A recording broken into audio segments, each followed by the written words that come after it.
Powered by Riverside FM. Join us as we unravel the complex relationship between government and music and explore the impact of policy on the enigmatic sounds that shape our culture. Tonight on Newsworthy, 2 words and 2 question marks.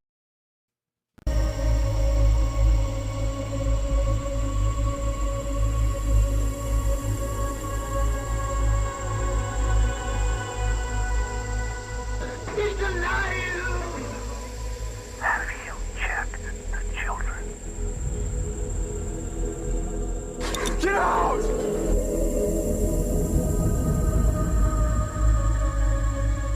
You have scoured the podcast world and finally found us, Newsworthy with Steve and Jerry, where we delve into all things mysterious, macabre, or out of this world, and decide if they are truly newsworthy. 2 words and 2 question marks.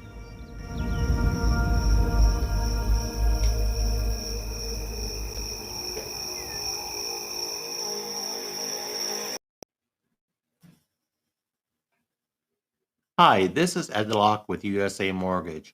When it comes to buying a home, the process can be overwhelming and confusing. With so many options, it can be hard to know where to start. That's why it's important to work with a certified mortgage loan originator. I have the knowledge and expertise to guide you through the process and find the best mortgage option for you.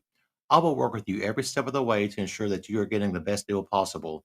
So if you're looking to purchase or refinance, please reach out to me at 502-680-0953. So don't take on the stress of buying a home alone. Work with me and I will make your dream a reality. Trust the professionals and make your home buying experience a positive one. MLS ID 448908, DAS Acquisition Company, LLC, doing business as USA Mortgage, MLS ID 227262. This is not a commitment to lend. Additional terms and conditions apply. USA Mortgage is equal housing opportunity. Gentlemen, I'm so excited tonight. Me too.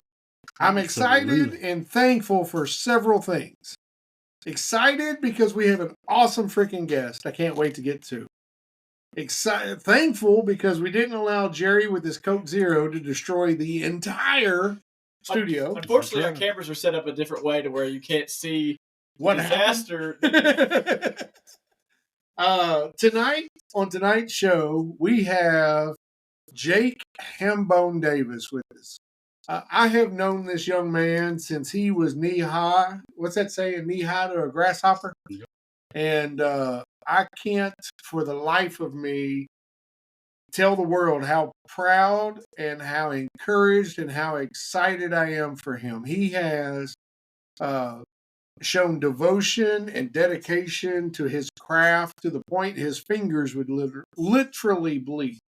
And you can't find that kind of dedication in most adults or most people of any age group, and to find it in such a young man who by far is one.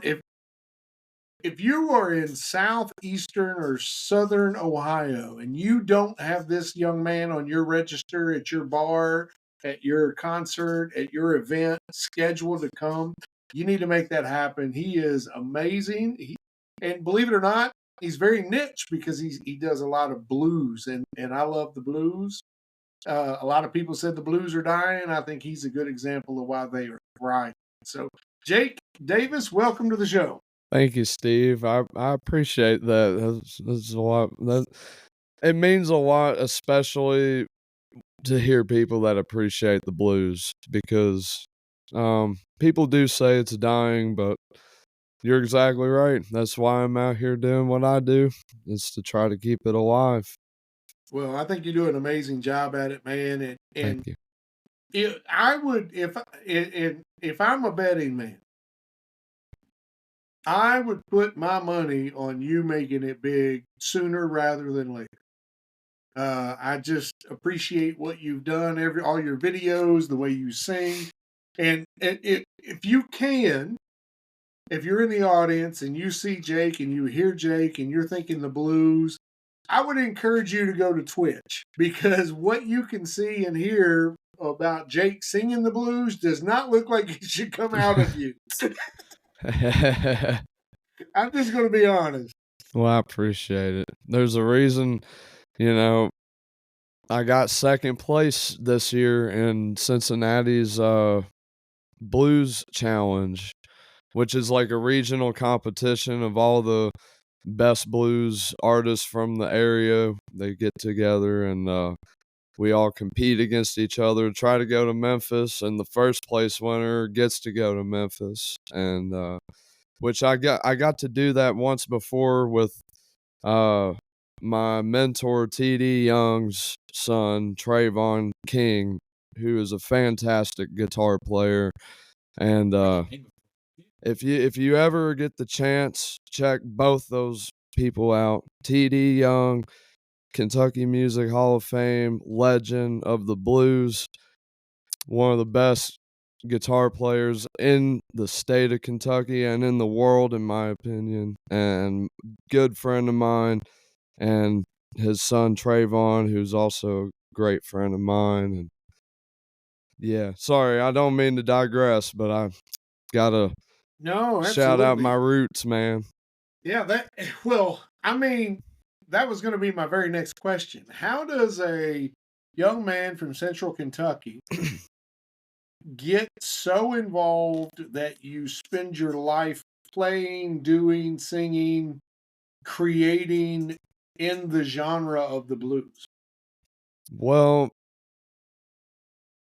Hubert Sumlin, who was Howlin' Wolf's guitar player, once said, "Not everybody can just play the blues. People can say they can play the blues, but not everybody can play the blues, because in order to really be able to play the blues, you've had to have lived the blues." And, you know, I come from a background that wasn't easy, and it was just a music that I always related to. And once I found it, you know, it was like a hand in a glove. It was meant to be. And that's, you know, I studied it. Every hour I could spend was studying documentaries, music, films, everything I could study about the blues. I was studying it. I love it. That's awesome, man. Yeah. Well, you're on tonight, and first of all, we're so thankful you're here. But I got some exciting news to tell you guys. Like really exciting news. Like if you go into my kitchen, you see all my plants. I talk to them all the time. Well, today I told my plants a joke about photosynthesis. Yep. I sure did. They're still processing. No, nothing. It's customary for the guests to laugh at the dad jokes, Jake. I'm sorry. I'm sorry. It just Customary for the host to not tell a joke good enough. He has to beg for people to like it. Oh man. Well, it snowed this week here in Kentucky. I sure did. I took my 5-year-old and my 2-year-old. We went outside. We built snowmen. Nice. Did you know the difference between snowmen and snowwomen? What's that? Snowballs. Surely not. Yeah. You didn't explain that to your I did babies, not. did you? Okay. About the whom were daughters? No, I did not. That's bad. Did I tell you guys about the mood ring that I recently bought my wife? Oh, you did. It turns black when she's annoyed. I'm not really sure if it turns any other color. I'm pretty sure if you bought man. us a mood ring, it would be the same way. You think so? I wouldn't say that. Don't let him tell you that. Jerry's here not for his opinion, but for his stunning good looks. That is Yeah, right. we did figure that out. Oh, I almost used that joke. Right after we figured out that I had a It would be so Radio. true for you. what do you call It an would be attractive true fruit, for me. fellas? What? So, what do you call an attractive fruit, fellas? Oh. What is that? A fine apple. Yeah. A fine apple. Following Yeah, in his fine dad's apple. footsteps, he usually wins the joke of the night. Yeah. So if you haven't put 2 and 2 together, Jake is Clay Davis's son, one of our regulars on the show, and we love having Clay on the show as well. I love, Yeah. and I'll tell you why, Jake. Your dad always brings it. It Yeah, doesn't matter. We can be talking about underwater basket he's something weaving, else, ain't he? and he knows the ins, the outs, the beginnings, the middlings, and the way to make underwater basket weaving just sound amazing. So we Well, love and having your dad on. I think that's part of another reason of why I am the way I am about music. And my dad, I would say, is probably my number one influence. You know, he's the reason. And my mom, too. Like, they both influenced me musically, but my dad was really the one that, like, helped cultivate it, helped it, helped nurture it. You know, he made sure I had instruments and That's music to listen to, and he's knowledgeable about a lot of things, but he's also an encyclopedia of music. That man knows every type of music there is. Interesting. Yeah. So tonight we're going to talk a little bit about how the government and governments around the world interfere, engage with, control, steer, whatever words you want to use, the music and industry, and to some degree, not to a big degree, Hollywood as well. But I think the biggest, like, back in Jerry's day, the big thing way back when was like Elvis, and they wouldn't allow people to show his bottom half because he was moving it too much, and it might incite girls to do whatever girls do. What girls do? Well, I wouldn't know. So I wasn't alive during that time, but I did watch the Elvis movie with Austin Butler, and apparently they just throw all of their clothes at him. Yeah. I mean, apparently that's what happened. Which, that's great back then. Now you do it, you'd probably be buried pretty quick. So my first idea, Jake, and I don't know if you even know this or are part of this. You're a little young, you're a lot younger than the rest of us, but my biggest experience with the government interfering with music actually benefited the artist, not because of what they were trying to do, but in spite of it. And what I'm referring to was this little group down in Miami, Broward County, Florida, called the Two Live Crew. Anybody ever heard of them? Absolutely. Talked about it. So the Two Live Crew was a very risque, vulgar, some people would say, rap group that talks about sex and innuendo, and they're not something you want your teenage or your younger kids listening to. But the city council in Broward County decided that they were going to ban Two Live Crew's music, which is against the Constitution, first of all. Yeah. And not only did they say you can't do that here, well, Two Live Crew actually even were ahead of their times. If you see parental guidance warnings on music labels now, I mean, you can't even really go to a music store anymore. But that label, yeah, you can, and you should. Yeah. If you're listening, support your local music store. They Absolutely. Need you. But if you see that label, it comes from this lawsuit. Basically, Broward County says you're not allowed to produce this kind of music in Miami. And they had actually produced a clean version, and I'm using air quotes, of their music versus an adult version of their music. They had sold out not arena, but like a nightclub with adult people paying to listen to their music. They had to be carded to get in. It's a nightclub, so you have to be 21 to get in because you have to drink. And they literally sent the police in and had these young men arrested off the stage during their concert in front of adults. That was my first exposure to the government interfering with music. And in this particular case, little young man from Kentucky would have never heard of Two Live Crew had it not blew up in the national scenes. Yeah.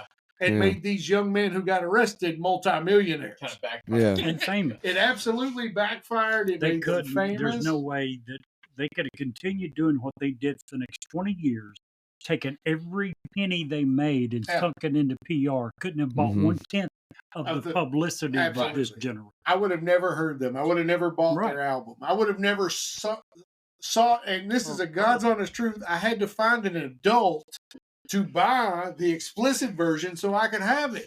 Oh my gosh. Yeah. So this is one of those things where it's kind of like the seatbelt for me, which is might be a controversy for you guys, but I think it's weird that the government can tell you how to best protect yourself. You know what I mean? Like with the seatbelt, it's like, and I get that if you're with a bunch of people, you could become a projectile, and that's very dangerous. But like if you're by yourself, the only person that you're going to hurt is you, and the government is basically saying you can't make the best decision for yourself, so we have to make it for you. Well, that's an. And I wear my seatbelt, so I mean I'm not saying, but like my body, my choice. Right. Well, I agree with the fact that we should wear a seatbelt. I don't agree that it should be mandated. They you just don't like mandates, really, do you? Well, it's like this. Like you have a bunch of 18+ people who are saying that, hey, I'm okay with going to this concert. And the government is saying, no, you can't make that decision for yourself. We're going to make it for you. And you want to know how stupid seatbelts are in Kentucky? And Jerry's going to love this argument. It's illegal to drive your 4-wheel drive vehicle with all the protections and the airbags and everything in Kentucky without your seatbelt. However, I can get on my 2-wheel vehicle on my motorcycle and ride anywhere I want to without a helmet. It's all about how much money the lobbyists want to spend to make something a law. Yeah. I don't even think it's that. Yeah. And here's what I mean. For many years, you were required to wear a helmet on motorcycles. They changed it. While I was gone and lived in Virginia, I come back and it's no longer the law. There wasn't a bunch of people who wanted to be able to ride without motorcycles that hired lobbyists. So it's not a matter of who hired lobbyists to get this law changed. No, that was a matter of freedom. Yes. That was America and freedom. America. Damn right. The insurance companies are the ones that paid the lobbyists that dictate, because of their bottom line, that humans should have to wear seatbelts. In the first place. But they certainly weren't the ones that repealed it. Well, and here's the difference. Because motorcycle insurance does not cover bodily injury. It only covers the injury on the... If you're to ride a motorcycle without a helmet, one of the requirements is that you have additional health insurance. Because you're not covered, even on full coverage, that only covers the motorcycle. It does not cover the person. And that's regardless of helmet or no helmet. Correct. That's just motorcycle insurance. And that's why the difference is there. In a car insurance is required to cover you. That's why it's a law that you have to wear a seatbelt. Anywho, that's not why we're here. Yeah, sorry to derail us. It's what you do, Brett. It's what you do. Jake, tell us a little bit about, and I don't know what you were planning on talking about tonight, but I'm sure you understand and know. Tell us a little bit about what happened to Bob Marley. Well, that's interesting because it ties a lot into what I was going to talk about. And in my opinion, a lot of where this all started was under the J. Edgar Hoover administration. And basically, what happened was he created a quote-unquote hit list. But it was under the counterintelligence program was the name of it. And basically their entire job was to disrupt and discredit groups that were influential or like considered threats or enemies. Yeah, basically, or even at that time the civil rights leaders, basically all of them were on the list. But it extends even into like people like Bob Marley and John Lennon and just huge, high, influential people. But the funny thing about J. Edgar Hoover which I was telling Jerry this earlier. Like, I feel like before it even comes down to the government, at the end of the day, I think the real people behind a lot of everything, and we don't really ever give, and I don't know why people don't ever talk about them, but I feel like it's the mafia, because J. Edgar Hoover was pretty much in cahoots with them at the time too. And if you look at like there's other instances in history where it seems like there were people in government that were kind of like mooching off the mob people. I think FDR, yeah, it was FDR. He rode in Al Capone's vehicle, bulletproof vehicle, right after Pearl Harbor happened. They used Al Capone's vehicle because at that time we didn't have bulletproof vehicles, and so it's like, I don't know. I feel like there's a lot of people.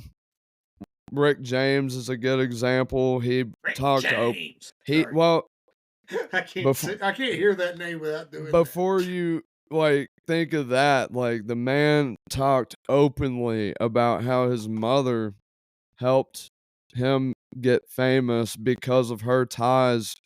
He grew up pretty much surrounded. He was in a mafia family, pretty much. His mom worked for the mob, and they helped launch his career.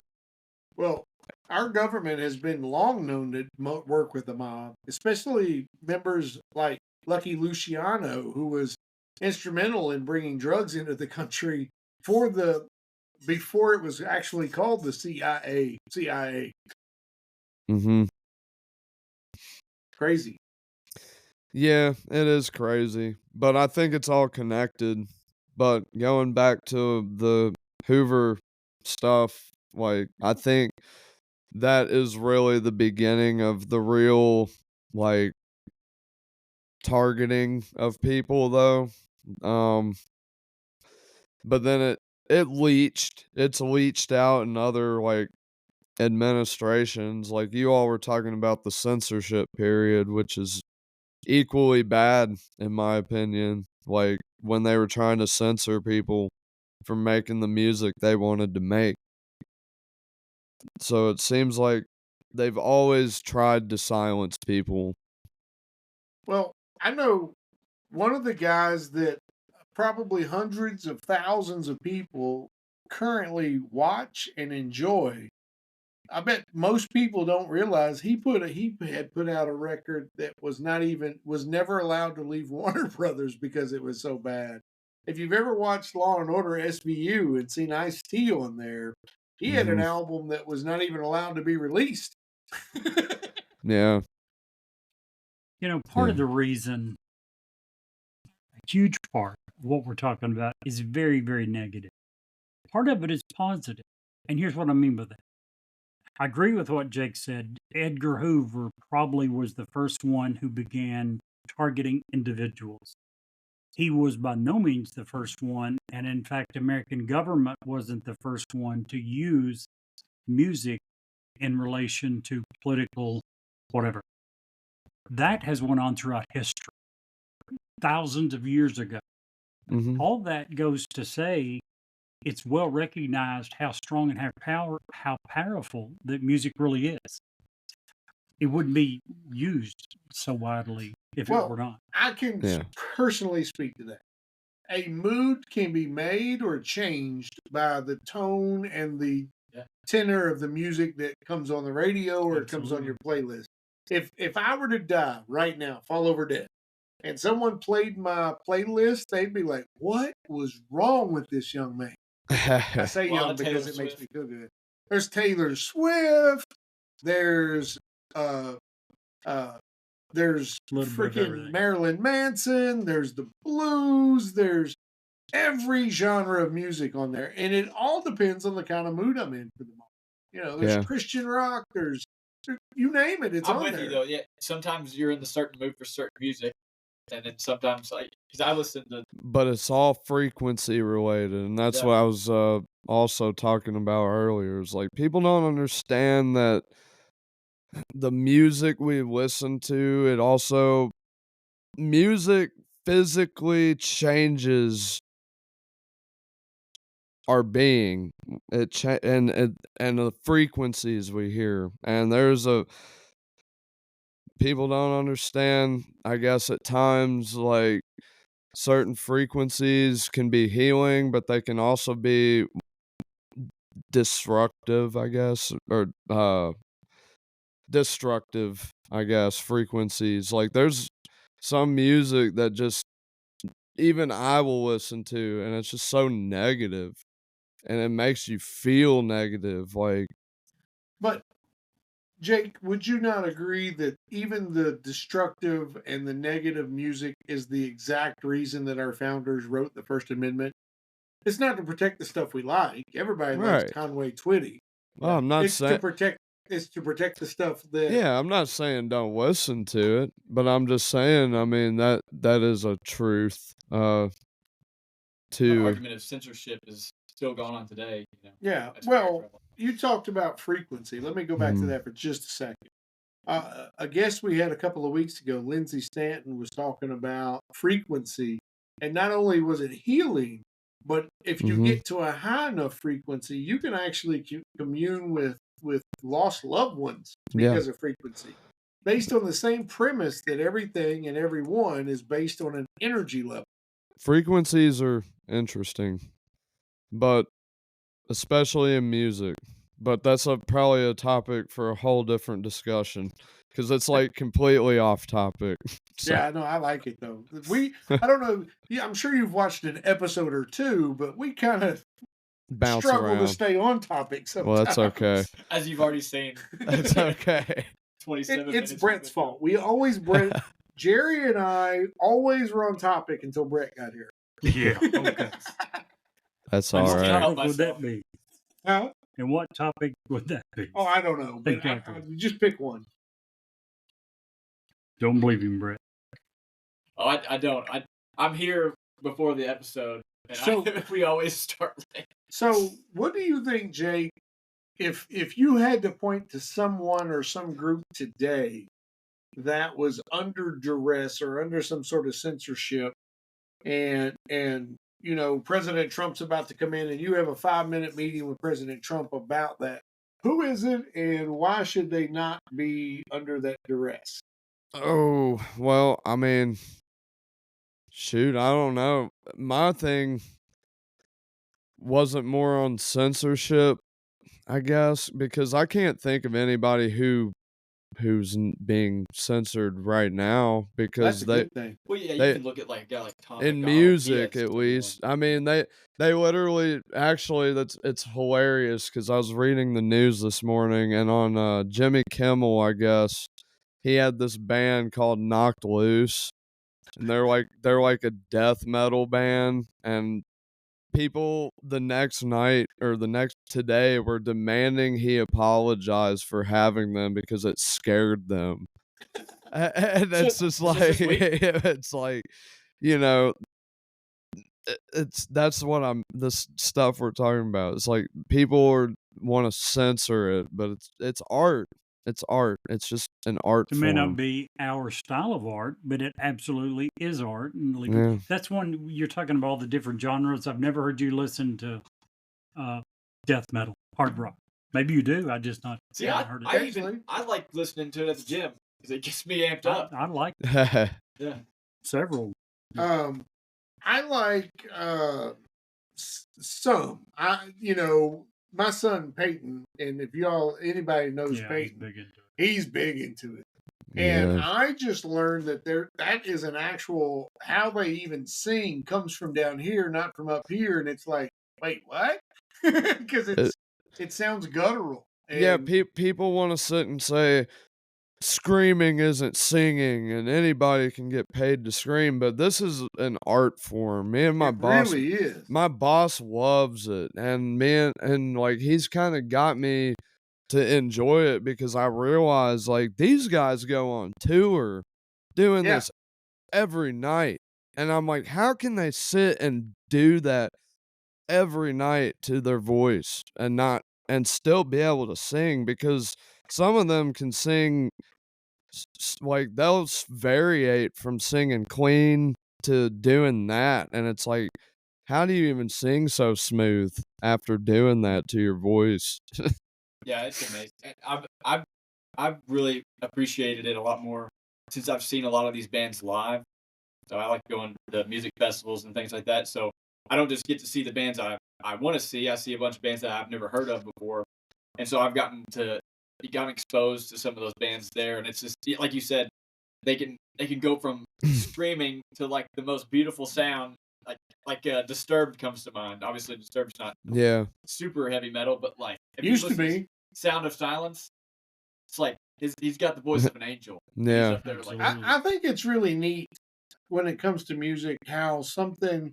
So like when I was growing up and I was probably in my teens, Skid Row and Motley Crue was hardcore, right? Yeah. And now they're like, Yes. yeah, they're like country bumpkins now. It's like some crazy stuff. You come up during the Metallica era. Oh yeah, yeah. Do you like them? Yeah, I love Metallica. I've seen them live. They were. I love Metallica. There's not a group. There's a lot of groups that. Okay, so there was a fine line for me personally. So, I want to ask this question. I'm gonna put it on your head, Jake. So I'm gonna go ahead and put it out there, and we'll come back to it. I want to get your three most influential groups in the music genre before we're done. Ever. Okay. Ever. Okay. So everybody knows. We'll come back to that. Be thinking about it, because I bet that at most we're going to have one, maybe two that everybody agrees on. Probably. But back in that day, Skid Row, Motley Crue, Metallica was crazy hard. Like I used to live with my great aunt when I was about 12 or 13. And everybody on my bus listened to Metallica and Motley Crue, and I wasn't allowed to listen to that. My great aunt was having no part of that. The very first cassette tape that I was allowed to buy was a rap CD or cassette tape because they were on the music awards and she thought that was kind of funny, so I could have it. And it was, I'll never forget it. It was DJ Jazzy Jeff and the Fresh Prince. Girls Ain't Nothing But Trouble. That was my very first music cassette that I ever bought. But then, here's the funny thing. The pastor of my church at the time, his son was a hellion. And I'm sure David doesn't listen to the show, and if he does, if he does, whatever. But he invited me one time. He was way older than me. He was like 19, and I was like 13, 12. He's like, "You want to go to this concert with me?" And I'm like, "If I'm allowed." So he comes to my house. The pastor son of my church. We all know what pastor kids are like, Jerry. So he comes over to my house and he asked my aunt. He said, Miss Mildred, I'll have him home at a certain time. I'd really like him to go. I already bought the ticket. There's no cost. Well, she said I could go. My very first concert was Faster Pussycat and Motley Crue, whom I had no idea about any of their music whatsoever. You didn't listen to Motley Crue. I wasn't allowed to. Okay. And I've seen them also this year. Yeah, not good. They're not good now, but their concerts are pretty wild. Jake, what was your first concert? I'm sure your mom or dad took you, but what was your first concert? My first concert was a band called Goose Creek Symphony, which is one of my most influential bands for sure. But I got to go with my dad. He raised me on their music, and so that was pretty cool. But it was kind of like me and him, like, we call it first concert, but like technically first big concert was like Motley Crue, actually. Oh wow. Yeah, and Alice Cooper. Oh really? See, together. Josh and I went He called me up one day, my middle son. He calls me up and he says, "Hey, Dad, do you want to go to a concert?" And I'm like, "Who?" And he said, "Motley Crue and Alice Cooper." And I was like, "Sure, why not?"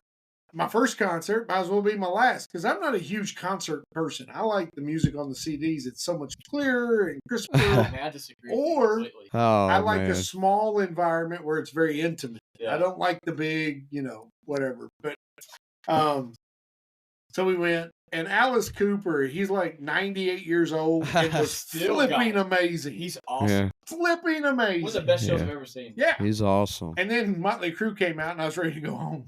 Yeah. Yep. That's awesome. That's cool. What was your first concert, Jerry?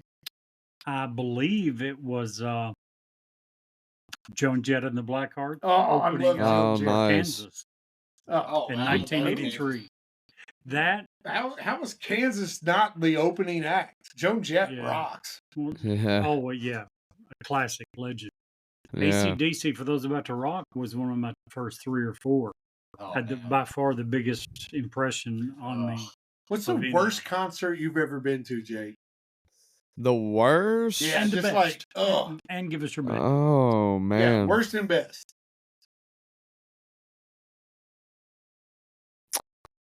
It's hard to say because I haven't really, in my opinion, I don't think I've ever seen a bad show. But Oh, wow. there was one. Well, the worst show I saw was, in my opinion, Brooks and Dunn. Fair enough. I saw them many Travis years. Tritt opened up for them. And this guy, kind of like Alice Cooper, Travis Tritt is like, got to be like 70 something years old now. And he was doing somersaults and like He put on the show last time I splits saw and him. like he was flipping. And I was like, what in the world? And then Brooks and Dunn come out and they were just doing all their slow stuff, man. And by the midpoint of their set, man and Ashley looked at each other and we're just like, you ready to leave? Because I'm kind of bored. And we did. I'd say we that's a pretty left. bad one. We left.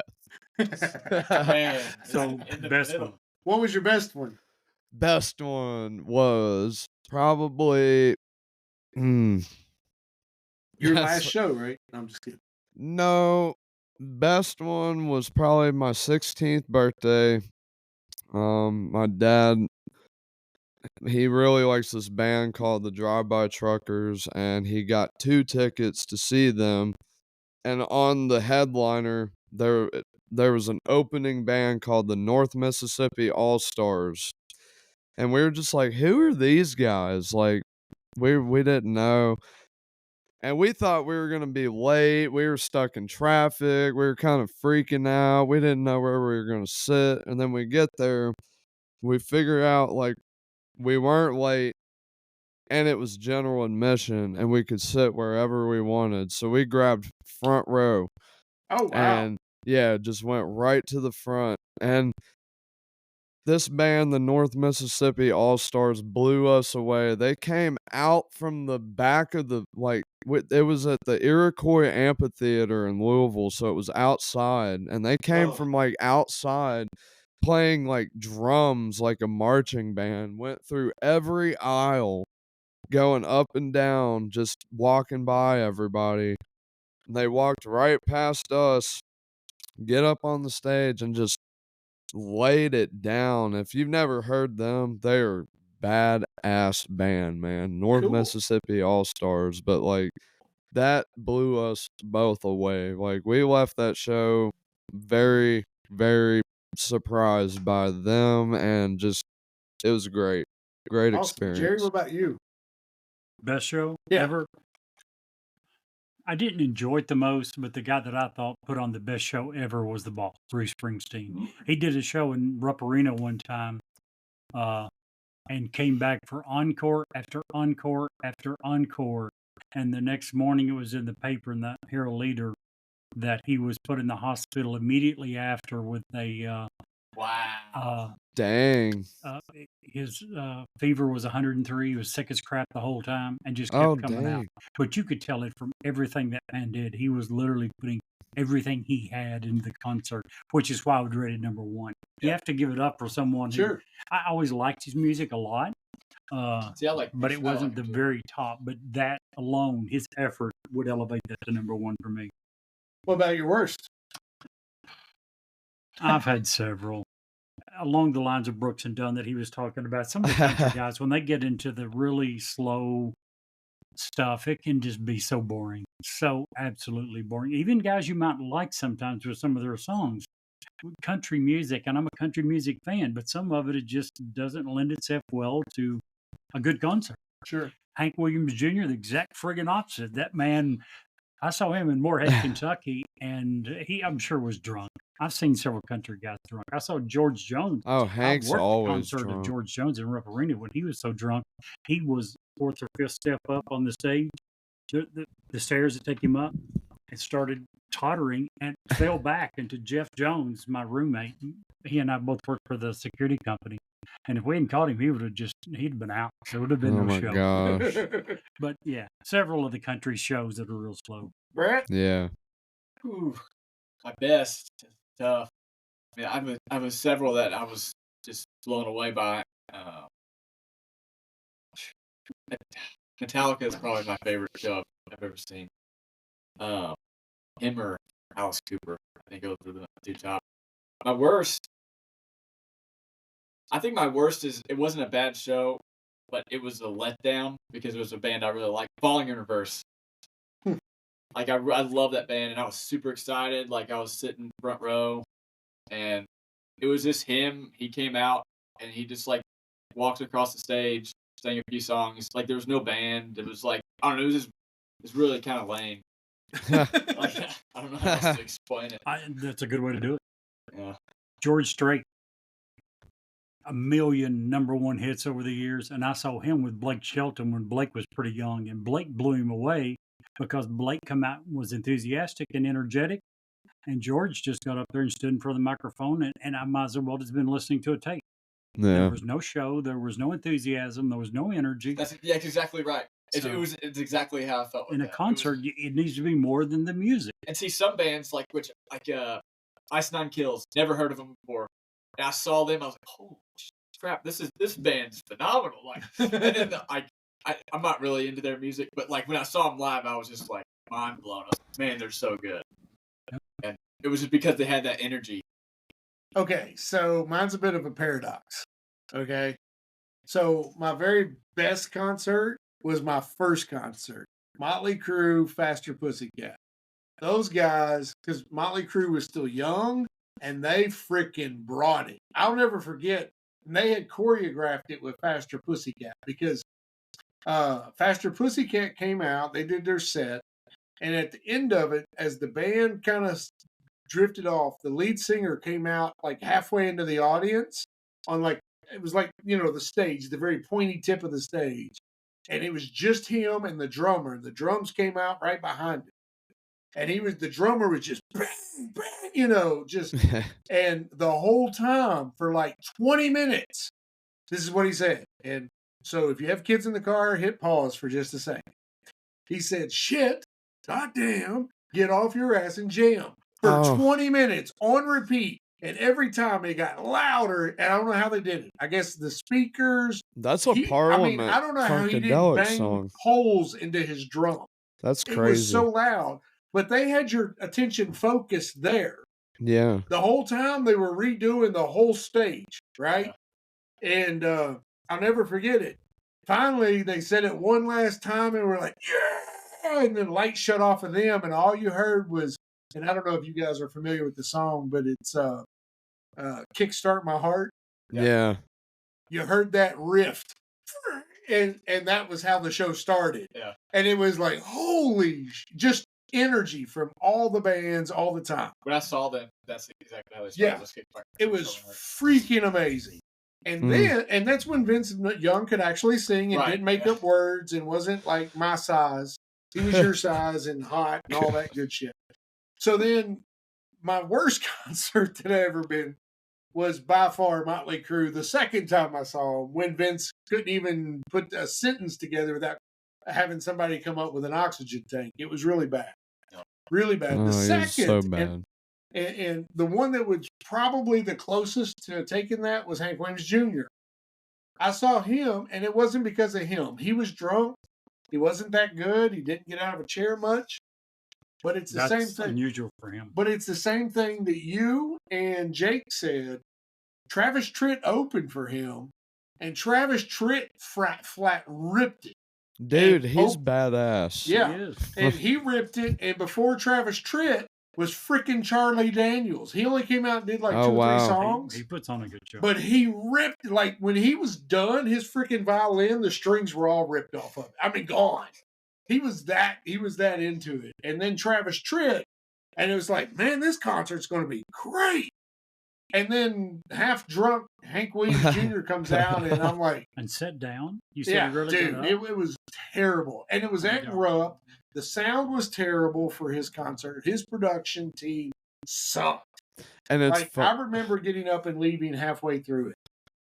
It's funny. My dad would tell you the same for his worst concert would be Hank Williams Jr. Yeah, he probably went to the same concert I did, knowing your dad. No, Hank Jr. opened for John Cougar Mellencamp.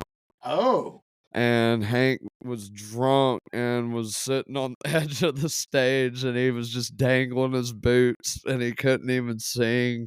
He was so plastered. He was known for getting he was blistered. He was in Moorhead, but put on a hell of a show up until the point that he just went nuts and took his guitar and beat the crap out of it on a drum set. To me, Hank Jr., man. Guitar. I don't know about you. That kind of pisses me off. You pay money for that concert. That's big money. Yeah, and especially you come out there and it's just like you bring nothing to the table. That's terrible.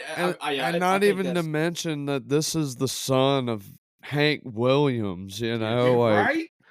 It's like, come on, man. And I really like Hank Williams Jr.'s albums. Like the song "Born to Boogie" is one of my favorite. It's just.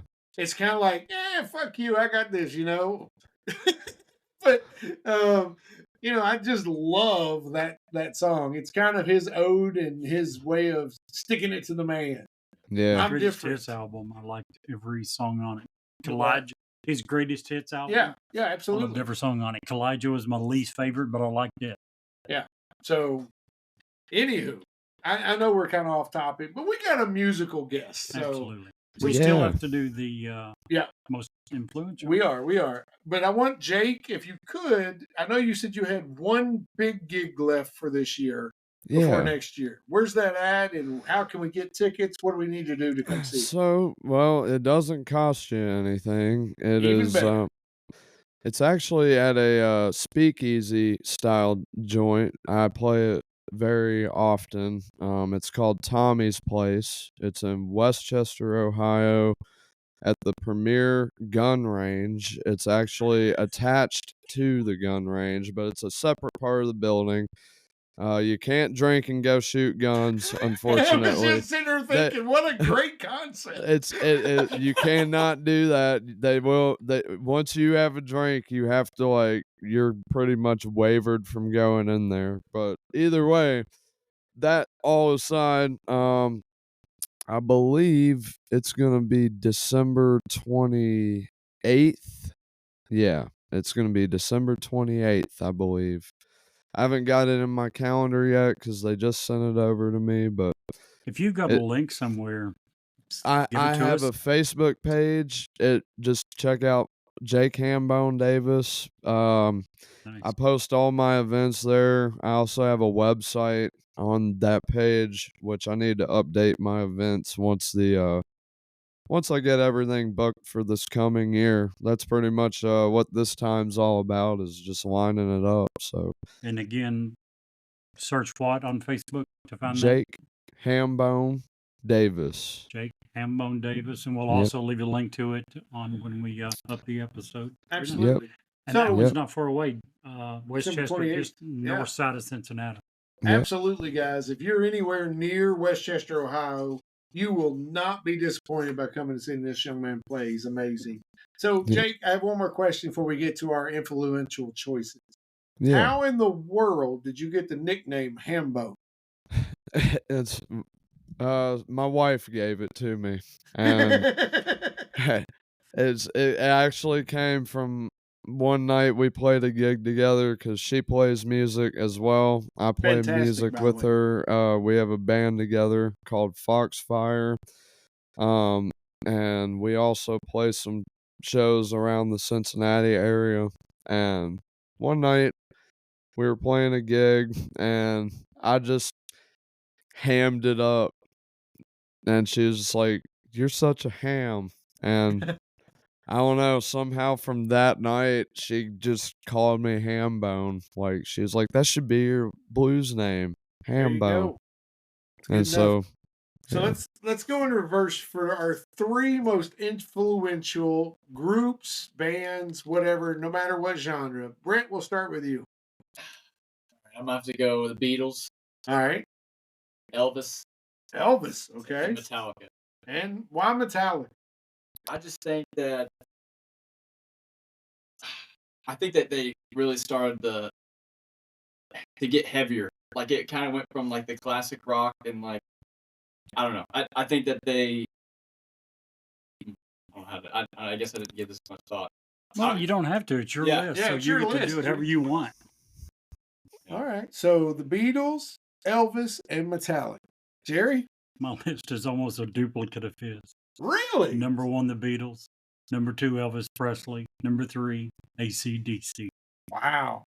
I'll go next because I want to leave our guest the last word. So I don't have any of those. In other words, you did it wrong. Go ahead. No, those guys are all close, but my list comes from a different perspective. So my first group is actually a collaboration. It's between Aerosmith and Run DMC. I feel that the song that they did, Walk This Way, opened the eyes of two different generations of people to like other people's music. You had the people that enjoyed rap who had never listened to metal. You had the people who listened to metal that had never heard rap. And this, literally, if you've ever seen the video, broke the wall down between the two. I think that's amazing artwork, and I think they did a great job. And both the groups are pretty freaking awesome. Number 2 influential, I think, and maybe I came from this at a different perspective. I think the album Welcome to the Jungle is probably one of the best all-around albums ever produced. I think that it brought people with hits like Sweet Child of Mine into that genre where they could like Metallica, where they could like AC/DC. It brought them in. It sucked them in. And probably the best, it's by far the best album Guns N' Roses ever did, in my opinion. And wasn't Paradise City on there? Absolutely was. Yeah. However, your girl, what was her name? Jennifer Chavez. Jennifer Chavez was not on there. And my third influential group, and this is a tough one. This is so hard for me. Either falls to Nirvana, who opened the door to an entire new type of music in grunge, or where's my other one? All right, thinking, brain fart. Well, we'll just say Nirvana. I think I can't think of my third one, which is really, I'm getting old. All right, Nickelback. Huh? No, Nickelback. Man, not Nickelback. I do love Nickelback. I do. I mean, I don't dislike them. I think they got a lot of shit for doing what everybody else wants to do is make money. You know, they did a lot of corporate shit to make money. Well, what's wrong with that?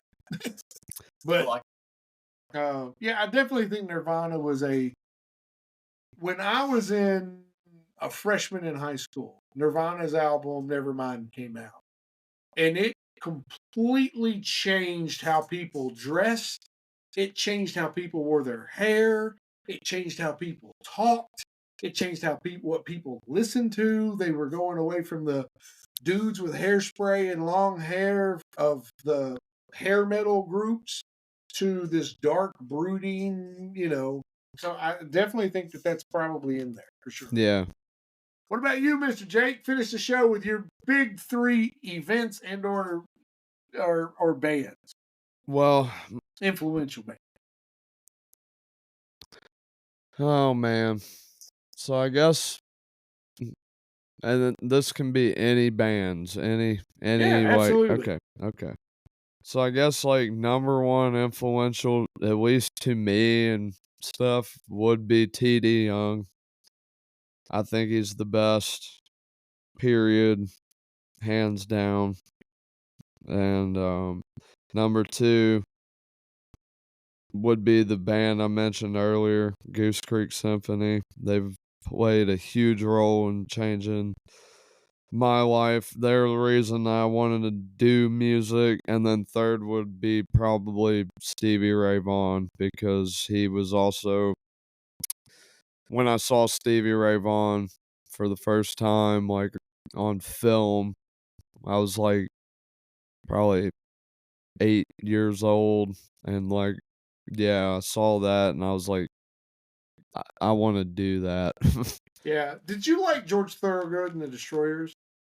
Man, my buddy, my really good friend Joe Waters, who is also really phenomenal. Highly recommend. Please check him out. He just came off tour with him. What? Yeah. He Freaking he was fantastic. he was opening for George Thorogood. That's It's awesome. crazy. Man. I love George. Yeah. Absolutely freaking love Stevie Ray Vaughan too. Yeah, oh yeah. That's the one good thing about, I think, that is about music. There is something for everybody and everybody's opinion, and we've showed it tonight. Everybody's opinions are different on what they believe is good, but that doesn't mean any of it's bad. Yeah.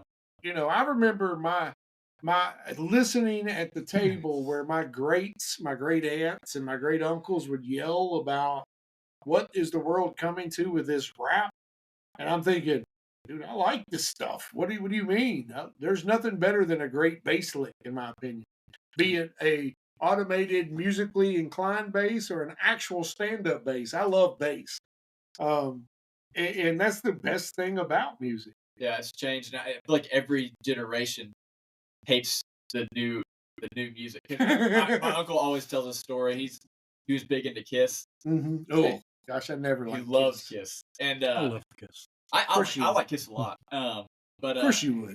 Well, good people with musical taste like me and Jake don't like Kiss. He always tells a story how he didn't eat lunch for like 2 months straight and saved up money to buy a Kiss album, and his grandma wouldn't let him do it.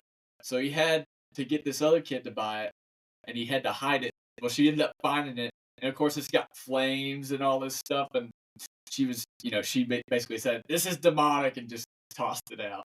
Yeah. He's like, I went hungry all those months. Happened to a lot of nothing.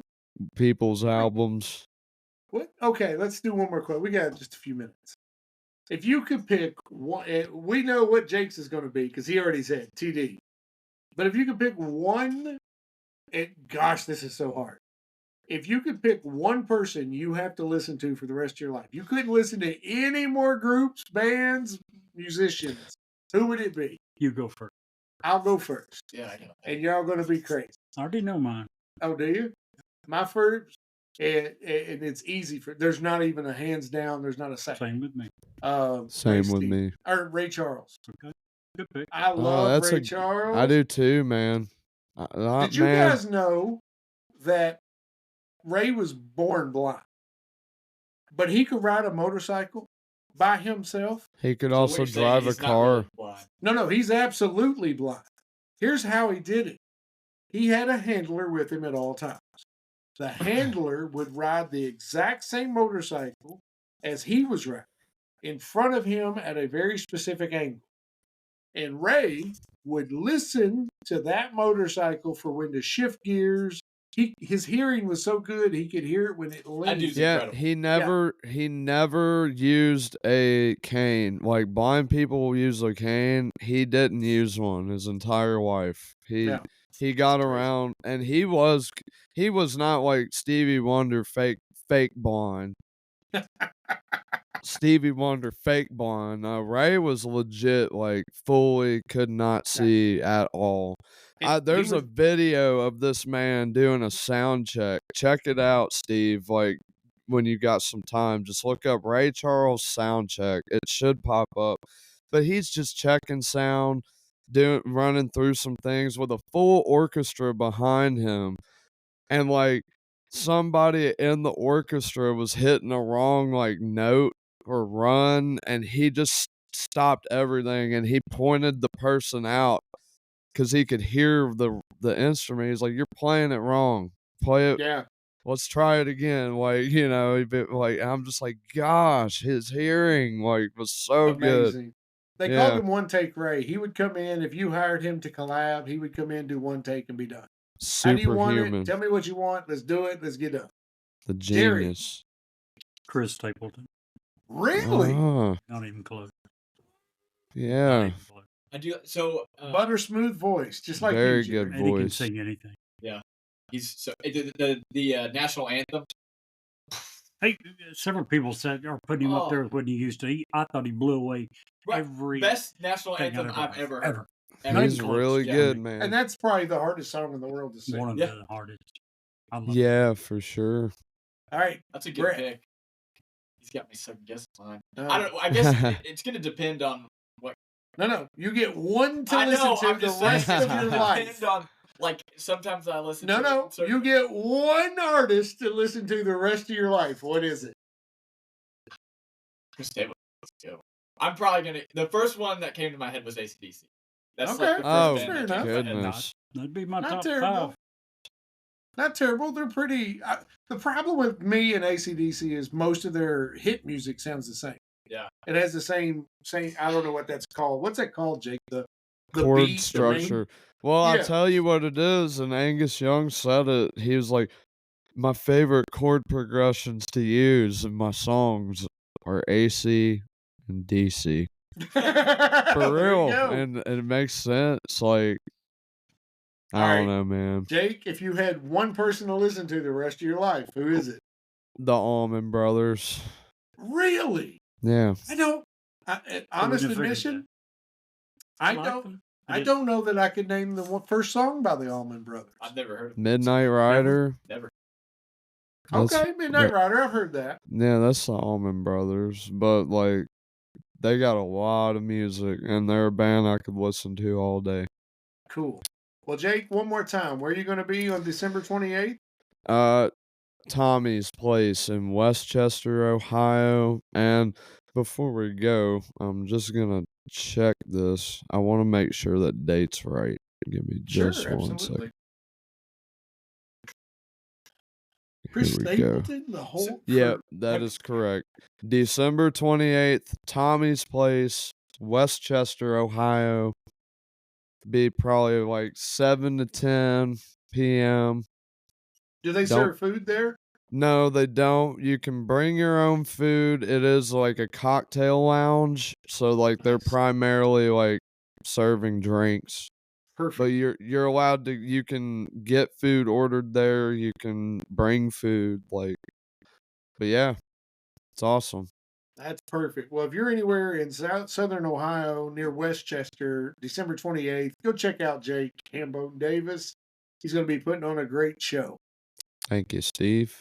What a great conversation. But we're not done yet. Stick around through these very important ads for an awesome bonus story.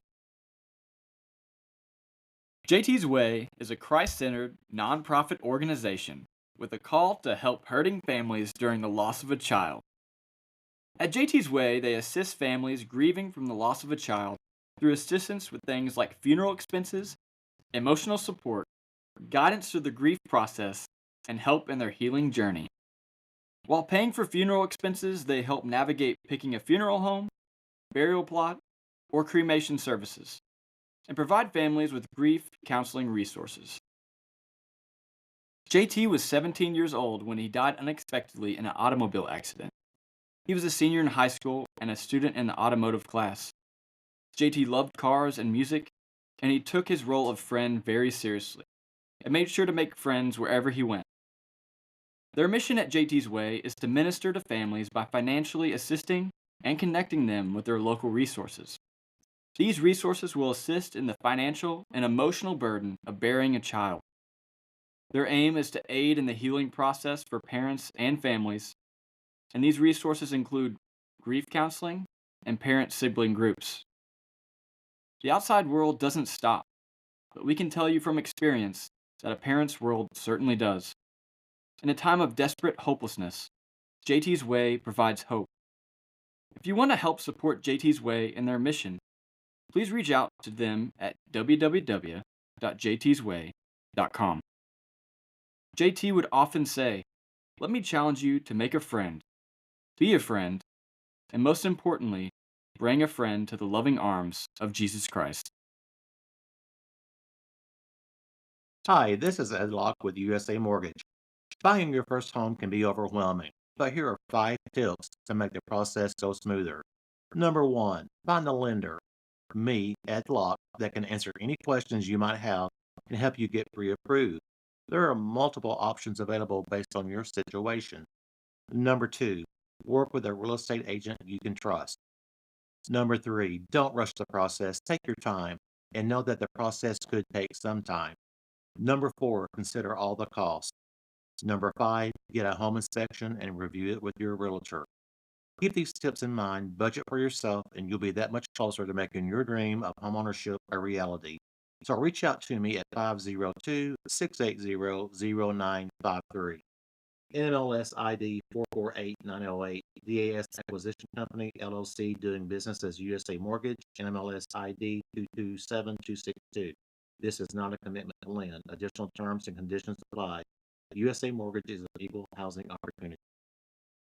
If you would like to share suggestions for future episodes, or simply tell us how much you love or hate us, reach out to us via email at newsworthywithsteveandjerry@gmail.com or text us at area code 540-709-1318.